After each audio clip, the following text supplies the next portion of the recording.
Nonge kubasuhuza ndabifuriza kugira ibihe byiza nshuti bakunze wa Primo Media Rwanda. Nahe makuru agezweho.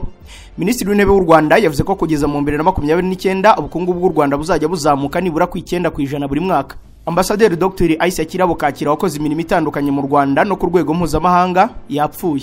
FRDC na M23 bo buri ruhande rurateguza urundi ntambara yeruye. Kabila agiye guhuriza muri Senegal abatavuga rumwe n'ubutegetsi bwa Kinshasa. Mu gihugu cya Sudani, Rapid Support Forces yisha abarenga 40 mu gitero yagabye ku nkambi z'i Darfur. Ubwongereza bwo bwarekuye imfungo 2026 hagamijwe kugabanya ubucucike muri gereza. President Zelensky wa Ukraine we yavuze ko iki gihugu kizanga icyifuzo icyo aricyo cyose cy'Uburusiya cyuko cyahara akarere ka Donbass nk'ingurane yo kugira ngo habeho agahenge. Turaza no kubabwira ko mu gihugu cy'Uburusiya urukiko rwahannye Yesu Kristo. Ubu ndi Dubai, ndi Swatase, ndi ya kampani yizewe kandi mudatenguha mu bijyanye no kukugurira ibikoresho by'ikoranabuhanga ndetse n'ibindi bigezweho by'i Dubai. Ahi Dubai ndahabona imodoka nziza kandi zigezweho mu moko atandukanye no mu mirimo itandukanye. Hari imashini z'ubwoko butandukanye mu mirimo itandukanye nk'imashini z'ubuhinzi, computer, imashini zo muri salon de coiffure, mu garage, printer, imashini z'abatekinisiye zikenerwa umunsi ku wundi, imashini zo mu nganda, spare parts, amavuta y'imodoka ndetse n'izindi. Hari imyambaro, hari amasaha, hari amatelefone n'ibirungo by'ubwiza ku bakobwa n'abagore. Hari n'ibindi byinshi byiza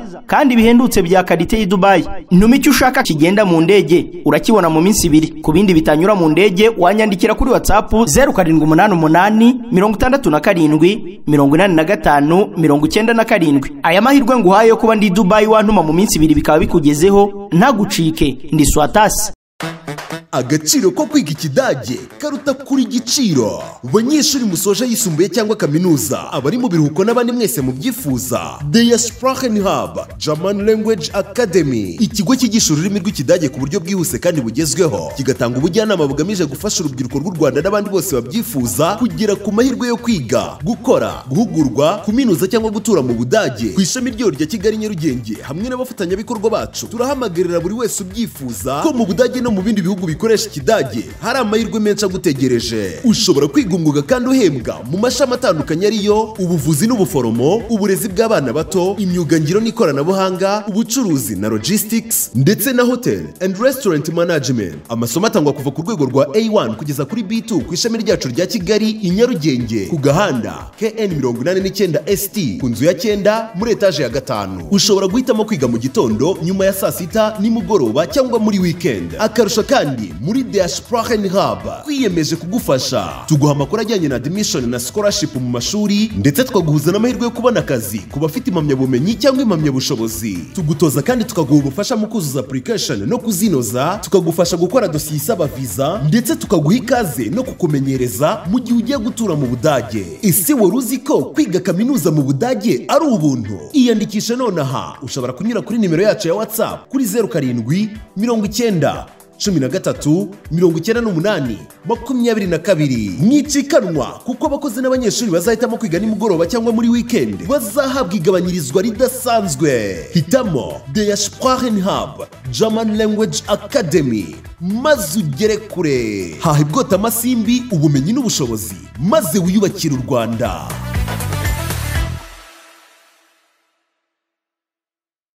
Baikaze muri aya makuru arambuye duhere kuri Minisitiri w'Intebe w'u Rwanda wavuze ko kugeza mu 2029 ubukungu bw'u Rwanda buzajya buzamuka nibura ku 9% buri mwaka. Minisitiri w'Intebe mushya w'u Rwanda Dr. Justin Nsengiyumva yatangaje gahunda ya guverinoma y'imyaka 5 ikora ku nzego zose z'ubuzima bw'igihugu. Iyi ni gahunda ishingiye kuri manda y'imyaka 5 y'umukuru w'igihugu yatangiye umwaka ushize. Nkuko bivugwa na Justin Nsengiyumva, umugambi guverinoma yiyemeje nuko kugeza mu 2029 ubukungu bwajya buzamuka nibura ku 9% buri mwaka. Imbere mitwe yombi y'inteko ishinga amategeko, Minisitiri Justin Nsengiyumva yavuze ko ibiteganywa byose bishyize imbere izamuka ry'ubukungu bw'umuturage. Avuga ko umusaruro w'umuturage ugomba kuva ku madolari 1040 buri mwaka ukagera ku madolari 1360 mu mwaka wa 2029. Inzego zizitabwaho cyane n'urwego rw'ubukerarugendo, ubuhinzi, ikoranabuhanga, inganda no kongerera agaciro ibintu bikomoka mu Rwanda. Minisitiri w'Intebe kandi avuga ko ibi bizashoboka ari uko urwego rw'ubuhinzi rutejwe imbere hifashishijwe cyane ubuhanga bwo kuhira imyaka. Ubuso bwuhirwa uzava kuri hegitari 71,000 nkuko bimeze kuri ubu bugere kuri hegitari 130. Hazongerwa ingano y'ifumbire mvaruganda ikoreshwa ubu ndetse n'abashaka gushora imari mu buhinzi boroherezwe kubona inguzanyo. Minisitiri w'Intebe avuga ko leta izakora ibishoboka byose kugira ngo inguzanyo zishorwa mu buhinzi zibe ku rugero rw'10% y'inguzanyo zose zitangwa n'ibigo by'imari mu gihe byari kuri 6% muri iki gihe. Urwego rw'ubucukuzi mu y'agaciro ni rumwe mu zitezweho gufasha izamuka ry'ubukungu bw'u Rwanda. Minisitiri w'Intebe w'u Rwanda avuga ko umusaruro ukomoka muri ubu bucukuzi uzagera kuri miliyari 2 z'amadolari y'Amerika mu 2029. Amabuye ngo azacukurwa kinyamwuga kandi yongererwa agaciro mbere yo koherezwa mu mahanga. Urwego rw'ubukerarugendo ngo rwitezweho kuva kuri miliyoni 620 z'amadolari rwinjiza kuri ubu rukaba rwageze kuri miliyari y'amadolari mu 2029. Ngo azitabwa cyane ku guteza imbere ibikorwa by'ubukerarugendo bishingiye ku nama igihugu cyakira ndetse no guhugura abakora mu rwego rw'ubukerarugendo benshi. Urwego rwa siporo narwo ngo ruzava ku rwego rwo kwishimisha rushyirwe mu zinjiriza igihugu. Minisitiri w'Intebe w'u Rwanda avuga ko hazongerwa inyubako zagenewe imikino ndetse n'ibindi bikorwa remezo bya siporo. Mu nzego nshya zizitabwaho cyane harimo nk'urw'ingufu za nucleaire ariko zigamije gukoreshwa mu mugambi utari uwa gisirikare nko mu rwego rw'ubuvuzi no kongera ingufu. Muri iyi myaka 5 Minisitiri Nsengiyumva avuga ko guverinoma ye iteganya kuba yashoboye guhanga imirimo isaga miliyoni n'ibihumbi 200 nibura buri mwaka hakajya hahangwa imirimo mishya itari munsi y'ibihumbi 250. Muri rusange gahunda zose ziteganywa ngo zigomba kuba zishyize imbere kubungabunga ibidukikije, ngo hagomba gushorwa imari mu bikorwa byo kugabanya imyuka yangiza ikirere. Icyaciweho akarongo ni urwego rwo gutwara abantu mu buryo bwa rusange, aho Minisitiri w'Intebe avuga ko mu 2029 ubu bwikorezi bwaba bwiganjemo imodoka zikoresha ingufu z'amashanyarazi. N'abarenga 5900 mu Rwanda bakeneye kororoka hifashishijwe ikoranabuhanga. Imibare ya Minisiteri y'Ubuzima iragaragaza ko mu 2020 kugeza 2024 abantu 5925 bipimishije bikagaragara ko bakeneye kororoka hifashishijwe ikoranabuhanga. Tariki ya 4 z'uku kwezi nibwo abadepite b'u Rwanda batoye itegeko rigenga serivisi z'ubuvuzi ririmo n'ibyerekeye kororoka hifashishijwe ikoranabuhanga no kwemerera abana b'imyaka 15 kwifatira icyemezo ku guhabwa serivisi z'ubuvuzi badaherekejwe n'umubyeyi cyangwa umurera. Ingingo ijyanye na serivisi yo kororoka hakoreshejwe ikoranabuhanga ivuga ko iyi serivisi yemerewe abashyingiranywe n'undi ufite ikibazo cyo kutororoka mu buryo busanzwe ariko bikemezwa n'ukora umwuga wo kuvura ko uwo muntu adashobora kororoka mu buryo busanzwe. Indi ngingo niyo gutwitira undi no kubika intanga cyangwa insoro zishobora kwifashishwa mu kororoka mu gihe kizaza. Iri tegeko riteganya ko abantu bafite ikibazo cyo kutabona urubyaro byemejwe na muganga w'inzobere bashobora guhabwa serivisi yo gutwitirwa hashingiwe ku mategeko n'amabwiriza yashyizweho. Mu butumwa bwanyujijwe kuri X, umunyamabanga wa leta muri Minisiteri y'Ubuzima Dr Ivan Butera yavuze ko kuba abadepite baratoye iri tegeko ari intambwe ikomeye mu kunoza no guteza imbere serivisi z'ubuvuzi mu Rwanda. Yagize ati by'umwihariko dukomeje kwakira ubusabe bwinshi bw'abakeneye serivisi zo kororoka hifashishijwe ikoranabuhanga ku bantu byemejwe ko badashobora kororoka mu buryo busanzwe. Iri tegeko rishyiraho imirongo y'uburyo izi serivisi zajya zitangwamo, bityo bikanakuraho imbogamizi abajya gushaka serivisi hanze y'igihugu bahura nazo. Imibare yo mu bitaro bikuru 4 byo mu Rwanda igaragaza ko abasuzumwe bikagaragara ko bakeneye gufashwa n'ikoranabuhanga bikubye kabiri, bava kuri 926 mu 2022 bagera ku 1845 mu mwaka wa 2023. Ni imibare yo mu bitaro bya kaminuza bya Butare, ibitaro bya kaminuza bya Kigali, ibitaro byitiriwe Umwami Faisal n'ibya Medhill Hospital and Fertility Center. Igaragaza ko imibare y'abasuzumwe bikagaragara ko bakeneye gufashwa n'ikoranabuhanga ryo kororoka yagiye izamuka uko imyaka yagiye isimburana. Mu yandi makuru, Ambasaderi Isaac Kirabo Kakira yapfuye. Ambasaderi Dr Isaac Kirabo Kakira wakoze imirimo itandukanye mu Rwanda no ku rwego mpuzamahanga yapfuye kuri uyu wa 12 z'ukwezi kwa munani azize uburwayi. Ambasaderi Kakira yari afite imyaka 61 y'amavuko. Perezida wa Somalia Hassan Sheikh Mohamud yihanganisha umuryango wa Dr Kakira n'u Rwanda muri rusange muri ibi bihe. Umuyobozi mukuru w'ibiro bya Perezida wa Komisiyo y'Umuryango wa Afurika yunze ubumwe Suef Mohamed El Amine nawe yatangaje ko bababajwe n'inkuru y'urupfu rwa Dr Kakira. Bijyanye n'inshingano nyinshi yakoze, Ambasaderi Kakira yigeze kuvuga ati ubutumwa bwanjye mu buzima ntabwo bwibanda cyane ku kwikorera kurusha guharanira impinduka ku bantu nkorera. Kakira yabaye umudepite muri kushinga amategeko y'u Rwanda kuva mu 2003 kugeza 2006. Yabaye umuyobozi w'umujyi wa Kigali kuva 2006 kugeza 2011 ubwo yagirwaga guverineri w'intara y'Iburasirazuba, amara igihe gito kuri uwo mwanya. Mu 2008 ubwo yari meya w'umujyi wa Kigali yahawe ishimwe n'ishami ry'umuryango w'abimbye rishinzwe imiturire kubwo kugira uyu mujyi cyitegererezo mu isuku, ituze n'iterambere rirambye. Yanashimiwe gufasha abaturage kubona inzu zijyanye n'ubushobozi bwabo no kubona akazi mu buryo bworoshye. Kuva 2011 kugeza 2018 Kakira yabaye umuyobozi nshingwabikorwa wungirije w'ishami ry'umuryango w'abimbye rishinzwe imiturire, abo umuyobozi ushinzwe imishinga muri Minisiteri y'Ubuhinzi n'Ubworozi, anakorera mu miryango mpuzamahanga irimo Oxfam na Care International. Mu 2020 Kakira yagizwe ambasaderi w'u Rwanda muri Ghana, anaruhagararira muri Benin, Togo, Sierra Leone, Cote d'Ivoire na Liberia. Mu 2023 umunyamabanga mukuru w'umuryango w'abibumbye Antonio Guterres yagize Dr Kakira umuyobozi w'ibiro by'uyu muryango bishinzwe gushyigikira ubutumwa bw'amahoro muri Somalia. Yari afite iyo nshingano kugeza ubu.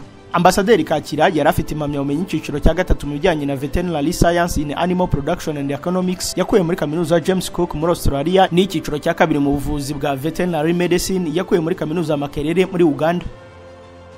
Undi wapfuye ni gitifu umurenge wa Kansi.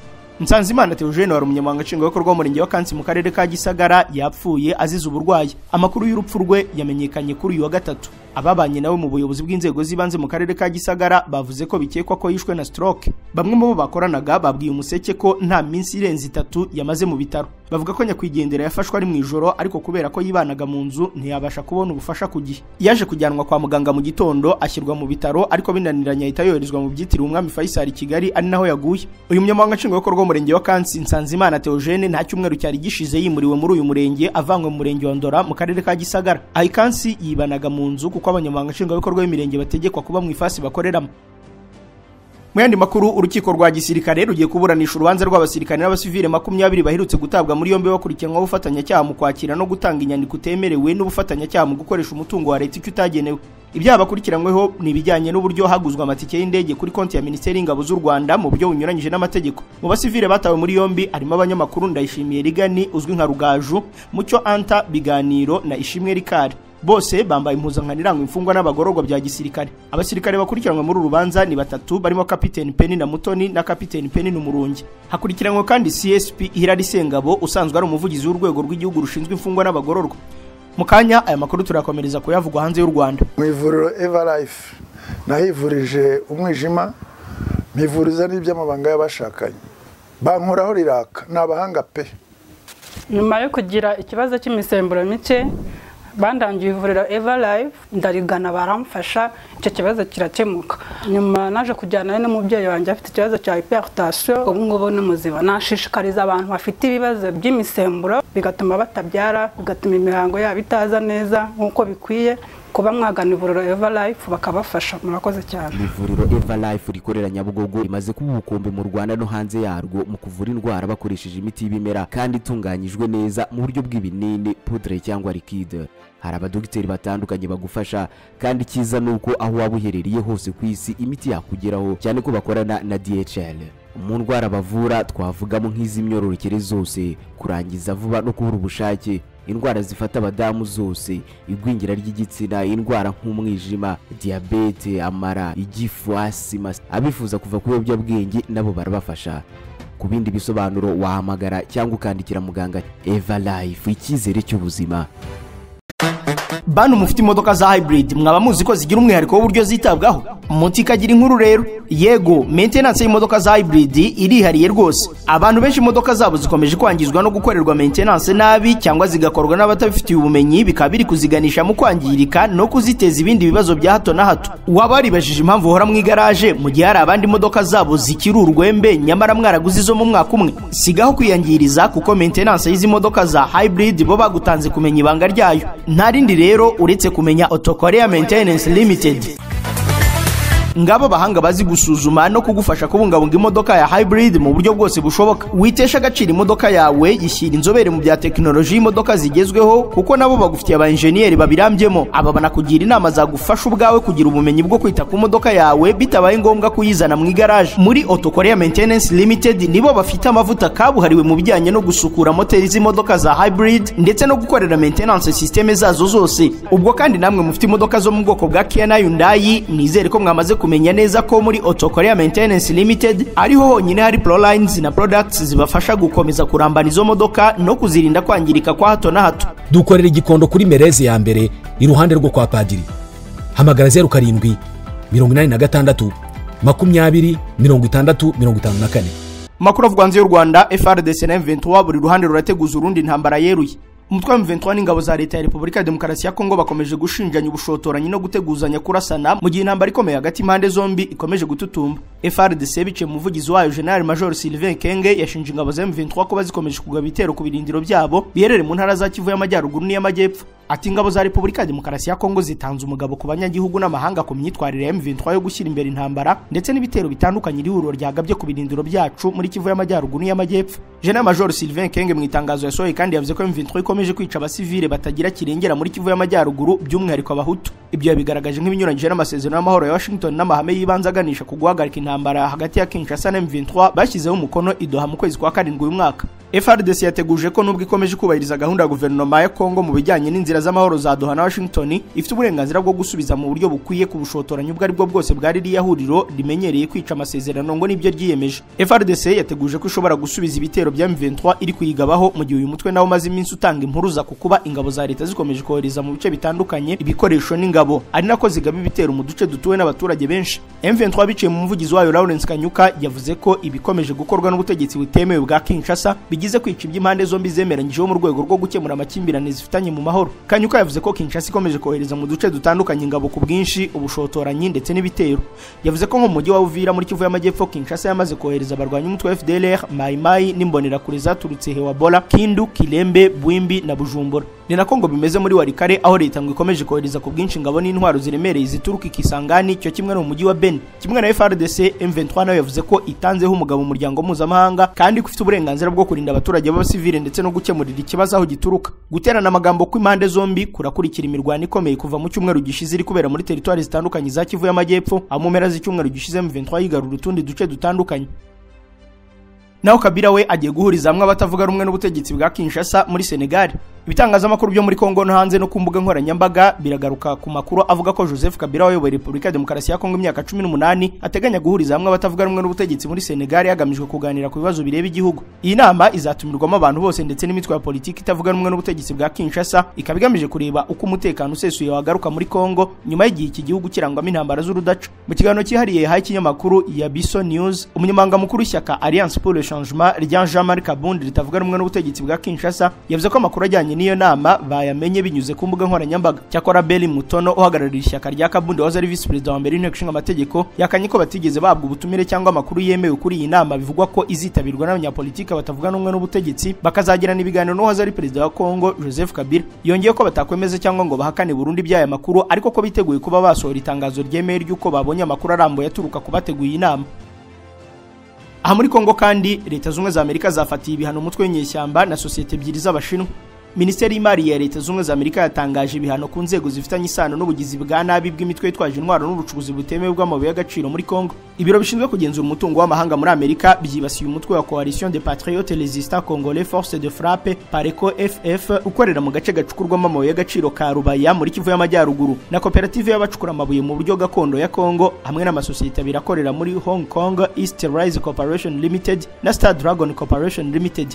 Nk'uko Leta z'Ubumwe za Amerika zibitangaza, M23 yamaze gufatirwa ibihano na Amerika na Loni yaguye aho igenzura mu burasirazuba bwa Kongo bigira uruhare mu guhungabanya umutekano no guhonyora uburenganzira bwa muntu. Umutwe wa Pareco FF wagaragaye mu 2022 urashinjwa kugenzura ibikorwa byo gucukura amabuye y'agaciro mu buryo butemewe, gusoresha no gukoresha imirimo y'agahato. Ibihano byafashwe rero birimo gufatira umutungo wose w'ibigo byavuzwe muri Amerika no kubuza gukorana ubucuruzi n'abo bacuruzi. Izo ngamba ngo zigamije guteza impinduka nziza mu myitwarire kandi ngo biri no mu muhate wa Amerika wo kugarura ituze mu burasirazuba bwa Kongo no kurinda uruhererekane rwemewe rw'amabuye y'agaciro y'ingenzi. Muri Sudani ho RSF yisha abarenga 40 mu gitero yagabye ku nkambi z'Darfur. Umutwe wa Rapid Support Forces uhanganye n'ingabo za leta ya Sudani wisha abarenga 40 n'abandi 19 barakomereka mu gitero yagabye ku nkambi z'impunzi ziri mu ntara ya Darfur. Byatangajwe n'inzego zikora ubutabazi muri iyi ntara zisobanura ko mu rukerera aribwo RSF yagabye igitero ku nkambi ya Abu Shuk iri mu mujyi wa El Fasher. Abantu 40 bapfuye, abandi 19 barakomereka. Darfur ni kamwe mu duce twibasiwe n'uyu mutwe cyane nyuma yo kuva mu rwa mukuru wa Sudani Khartoum, dore ko iyi ntara hafi ya yose iyoborwa n'umutwe wa RSF uretse umujyi wa El Fasher ukiyoborwa n'ingabo za Sudani. Iyi ntambara igiye kumara imyaka 3 kuva yatangira mu 2023 imaze kwica ababarirwa mu 160 abandi miliyoni 12 barahunga, barimo miliyoni 7 zahungiye hanze y'igihugu. Dukomereze ku Bwongereza bwarekuye imfungwa 26,000 hagamijwe kugabanya ubucucike muri gereza. Ubwongereza bwarekuye imfungwa 26,000 zirimo n'izari zarakatiwe ibihano biremereye mu rwego rwo kugabanya ubucucike muri gereza zo muri iki gihugu. Ikinyamakuru Daily Mail gishingiye ku mibare yatanzwe na leta cyatangaje ko mu barekuwe harimo abantu 248 bari barakatiwe igihano cy'igifungo cy'imyaka 14 cyangwa irenga bazira ibyaha by'ubugome. Benshi muri abo barekuwe n'inama ya minisitiri yobowe na minisitiri w'intebe w'Ubwongereza Keir Starmer, bakabiganjemo abongereza ariko harimo n'abanyamahanga barenga 2,600. Imibare mpuzandengo y'imfungwa igaragaza ko 3,461 arizo zarekurwaga buri kwezi binyuze muri ubwo buryo, aho zimwe mu mfungwa zihabwa amahirwe yo kurekurwa nyuma yo kurangiza 40% by'igihano zakatiwe. Hashingiwe kuri ubu buryo, icyo kinyamakuru cyagaragaje ko umubare w'abaza kurekurwa ushobora kugera ku 45,000 mu gihe cy'umwaka wa mbere w'iyi gahunda. Minisiteri y'ubutabera muri icyo gihugu isobanura ko guverinoma y'Ubwongereza nta yandi mahitamo ifite nyuma y'uko gereza zo muri icyo gihugu zugarijwe n'ubucucike bukabije. Isobanura ko kuri ubu hari kubakwa nibura indi myanya 14,000 mu rwego rwo kugabanya ubucucike muri gereza kandi yagiye gukorwa n'amavugurura mu bijyanye n'ibihano. Donald Trump we ashobora gusura Uburusiya. Umuvugizi w'ibiro bya Perezida wa Leta Zunze Ubumwe za Amerika Caroline Leavitt yatangaje ko Donald Trump ashobora kugira uruzinduko mu Burusiya mu gihe kiri imbere. Bitangajwe nyuma y'uko bimenyekanye ko ku itariki ya 15 z'uku kwa munani Perezida Vladimir Putin w'Uburusiya na Trump bazahurira muri leta ya Alaska bakaganira ku ntambara yo muri Ukraine no ku mubano w'ibihugu byombi. Mu kiganiro n'abanyamakuru Caroline yagize ati birashoboka ko Trump ashobora kugira uruzinduko mu Burusiya mu gihe kiri imbere. Umujyanama mu biro bya Perezida w'Uburusiya Yuri Ushakov aherutse gutangaza ko mu gihe Putin na Trump bahurira muri Alaska hashobora kubaho ibindi biganiro byazabera mu Burusiya. Perezida wa Amerika waherukaga gusura Uburusiya ni Barack Obama mu kwa 9 kwa 2013 ubwo yari yitabiriye inama y'ibihugu biri mu ihuriro rya G20 yabereye mu mujyi wa St Petersburg. Tukivuga kuri Donald Trump ngo arifuza ko Washington DC hajya hakorwa umuganda uhoraho. Perezida Donald Trump wa Leta Zunze Ubumwe za Amerika yifuza ko mu murwa mukuru w'icyo gihugu Washington DC hajya haba umuganda uhoraho kuko yabonye ari ikintu cyiza gikorwa n'ibindi bihugu. Mu kiganiro n'abanyamakuru Trump yagaragaje ko mu mihanda ya Washington DC hagaragara imyanda kandi kuyikuraho ngo bitakabaye bisaba ikiguzi cyinshi. Ati kandi ntibihenze rwose. Tuzasukura imihanda, tuzasukura inzira zikikije imihanda. Hari ibihugu aho buri kuwa gatandatu abantu bajya gusukura inzira zo ku mihanda imbere y'amaduka cyangwa n'inzu zabo bakubura inzira zabo. Trump yagaragaje ko Washington itaragera ku rwego rwo gukoresha umuganda ariko ko izarugeraho kuko ari ikintu cyiza abanyamerika bakwiye kwigana. Uyu mukuru w'igihugu yatangaje ko iyo mihanda yo mu mujyi wa Washington DC yanduye kandi ko biba bica amarenga ko n'ahandi hose muri Amerika handuye. Umuganda mu Rwanda watangiye mu bihe bya mbere y'ubukoroni. Muri iki gihe abanyarwanda bibanda ku bikorwa by'isuku, kubakira abatishoboye cyangwa se bakubaka ibikorwa remezo nk'amashuri. Uyu muganda ukaba buri wa gatandatu wa nyuma w'ukwezi. Na Amerika rero yongeye gusubika ibyo gusoresha ibicuruzwa bituruka mu Bushinwa.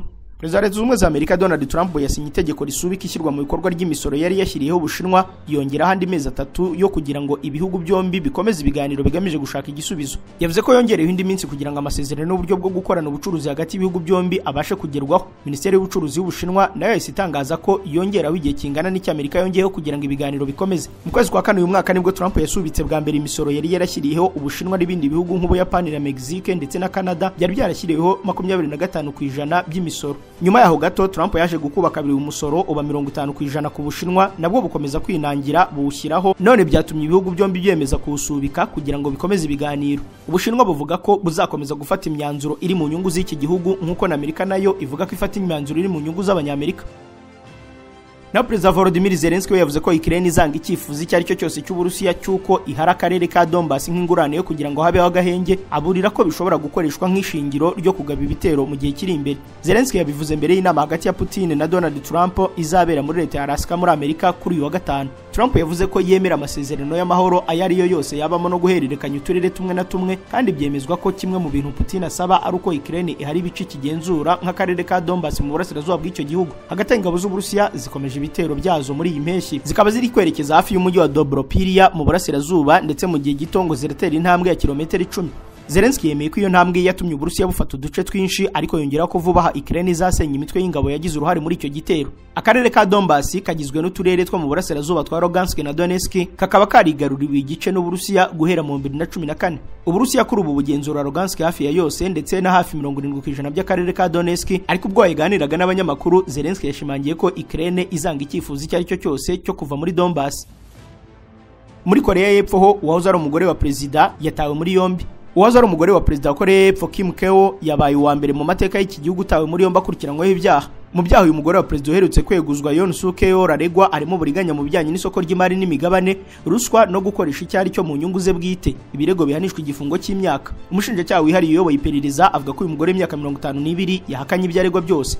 Mu cyumweru gishize Kim yamaze amasaha menshi ahatwa ibibazo birangira abashinjacyaha basabye icyemezo cyo kumuta muri yombi. Ageze ku bushinjacyaha, Kim yagize ati ndasaba imbabazi mbikuye ku mutima kuba narateje ibibazo nubwo ndi umuntu udafite akamaro. Kimwe mu birego Kim ashinjwa cyaturutse ku byabaye mu 2022 ubwo yitabiraga inama ya OTAN hamwe n'umugabo we yambaye umukufi w'agaciro, bivugwa ko ufite agaciro k'ibihumbi 37 by'amayero. Bivugwa rero ko uyu mukufi utigeze ubarurwa mu mitungo y'uyu muryango nk'uko amategeko abiteganya. Kim yavuze ko uwo mukufi mwiza cyane ari fake, akaba yaraguze mu myaka 20 ishize muri Hong Kong, ariko ubushinjacyaha buza gusanga mu by'ukuri ari original. Umwuka mubi ukomeje gututumba hagati ya Israel na Qatar. nyuma y'urupfu rw'abanyamakuru batanu ba Al Jazeera bishwe n'igisasu cy'indege za Israel kuri ubu haravuga umwuka mubi hagati y'iki gihugu na Qatar. Qatar niyo nyiri Al Jazeera, ikaba ikinyamakuru gikurikirana cyane cyane amakuru yo mu Barabu, ibintu Israel ikunze kuvuga ko bigaragaza kubogama kwayo. Abanyamakuru baguye muri kiriya gitero ni Anas Al-Sharif, Mohamed Kaler, abafata amashusho Ibrahim Zaheri na Mohamed Aliwa n'uwabafashaga mu kazi witwa Mohamed Nufar. The New York Times yanditse ko igisasu cyabahitanye kishe n'abandi bantu babiri. Ingabo za Israel zivuga ko umwe muri bari abanyamakuru witwa Al-Sharif yakoranaga bya hafi na Hamas, gusa uyu mutwe wo urabihakana.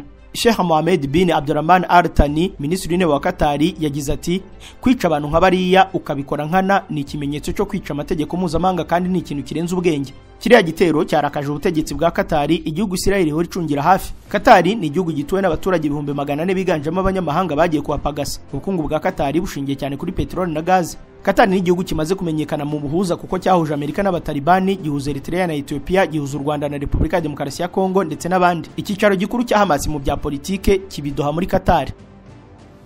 Dusoreze amakuru mu Burusiya, urukiko rwahannye Yesu Kristo. Umugabo witwa Yesu Kristo Petrovich yahanwe n'urukiko rwo mu mujyi wa Kazani mu Burusiya kubera kurenga ku mategeko agenga abimukira, aho yiyandikishije abanyamahanga mu buryo butemewe. Itegeko rigenga abimukira mu Burusiya rivuga ko kugira ngo ubashe kuhaba no kuhakorera bisaba kuba ufite aho utuye. Uyu mugabo ufite inzu ntorero y'icyumba kimwe yubatse ku buso bwa metero kari 32 yiyandikishije abimukira 45 nubwo batahabaga. Buri muntu yasabwaga kumwishyura amaruble 2,000 angana n'amadolari 25. Urukiko rwamuhanishije amande y'amaruble 13,000 na amadolari 163 kubera iki cyaha. Mu kwezi kwa gatanu nabwo Yesu Kristo Petrovich yari yarahanishijwe amande y'amaruble 60,000 na amadolari 755 ku byaha bisa n'ibi. Amazina ye nyakuri ntazwi kuko yayahinduye kera, asigarana iry'umuryango gusa rya Petrovich yongeraho Yesu Kristo. Mu 2024 abarenga miliyoni 6 binjiye mu Burusiya, benshi muri bo bakaba bashakaga akazi. Hafi 700 muri bo bahari mu buryo bunyuranyije n'amategeko. Nshuti bakunze wa Primo Media Rwanda, iyi nkuru y'urukiko rwo mu Burusiya rwahannye Yesu Kristo Petrovich niyo dusorejeho iyi gahunda y'amakuru agezweho. Reka mbashimire ko mwari muyakurikiye, mararikire komeza kureba ibindi biganiro bikuru urubuga. Mugira amahoro. Kuri iri segonda nibura abantu 16,000 bari mu kirere mu ndege bava ahantu hamwe bajya ahandi. Kuzenguruka isi bisigaye byoroshye ku buryo uko turi miliyari 8 dusa naho turi abaturanyi kubera uburyo bwo gukora ingendo bisigaye bikorwa. Ikibazo nuko gutegura urugendo bigora. Gukora reservation ya tike y'indege, gushaka visa, ubwishingizi bw'urugendo. Amahirwe twagize nuko hari abantu bazobereye muri ibi bintu kandi biyemeje kudufasha. Abantu nka Ireme Travel Agents Limited, kompanyi nyarwanda iri mu zambere muri service zo gutegura ingendo, ubukerarugendo no kwakira abantu. Kompanyi yemewe n'ihuriro mpuzamahanga ry'ubwikorezi bwo mu ndege IATA. Niba wifuza kujya mu mahanga ku mpamvu izo arizo zose, icyo bigusaba ni ugutekereza urugendo rwawe gusa, ubundi ukegera Ireme Travel Agency bakagukorera reservation ya tike y'indege, bakagufasha gushaka visa, bakagukorera reservation ya hoteli, bakagukurikiranira ibya assurance y'urugendo. Iyo uturutse mu mahanga cyangwa se ujyayo, bagufata ku kibuga cy'indege ku giciro cya 50% cy'abandi babikorera. Ku bantu bari kure kandi bashobora kwishyura hakoreshejwe ikoranabuhanga online payment, tuguha link ubundi ukishyura. Ireme Travel Agency ikorera mu mujyi wa Kigali muri Mike mu nzu yo hasi mu muryango wa G41. Hamagara 07 85 36 48 cyangwa 07 89 88 0339. Ushobora no kwandika email kuri info@iremetravel.rawa. Wanasura urubuga rwa internet wa eshatu @iremetravel.rawa.